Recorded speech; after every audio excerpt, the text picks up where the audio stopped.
علانیہ زندگی کا آغاز۔ مقدس متی کی انجیل، اس کا چوتھا باب 12 آیت سے لے کر 25 آیت تک۔ جب یسوع نے سنا کہ یوحنا گرفتار ہوا تو جلیل کو گیا اور ناصرت کو چھوڑ کر کفرنہوم میں جا بسا، جو جھیل کے کنارے زبلون اور نفتالی کی سرحدوں میں ہے، تاکہ جو اشعیاء نبی کی معرفت کہا گیا تھا وہ پورا ہو کہ زبلون کی سرزمین اور نفتالی کی سرزمین، جھیل کی راہ اردن کے پار، غیر قوموں کا جلیل۔ جو لوگ اندھیرے میں بیٹھے تھے انہوں نے بڑی روشنی دیکھی، اور جو موت کے ملک اور سائے میں بیٹھے تھے ان پر روشنی چمکی۔ اسی وقت سے یسوع نے منادی کرنا اور یہ کہنا شروع کیا کہ توبہ کرو، کیونکہ آسمان کی بادشاہی نزدیک آ گئی ہے۔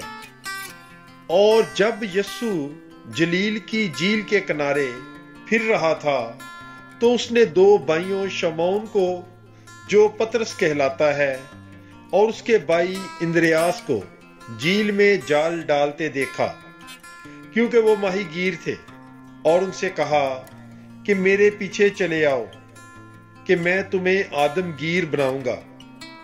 وہ اسی وقت جالوں کو چھوڑ کر اس کے پیچھے ہو لیے۔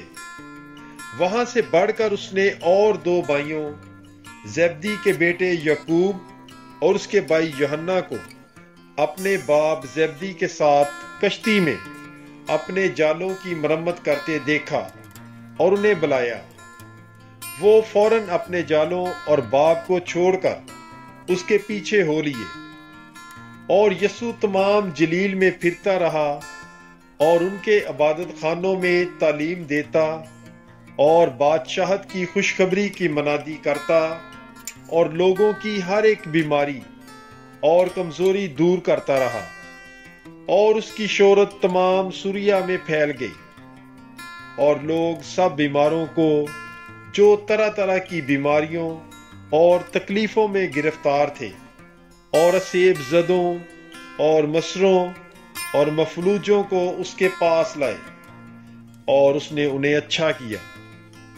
اور جلیل اور دیکاپولس اور یروشلم اور یہودیہ اور اردن کے پار سے بڑا ہجوم اس کے پیچھے ہو لیا۔ پاک کلام کے پڑھے اور سنے جانے پر خداوند کی برکت ہو، خدا کا شکر ہو۔ God bless you. Bible is life.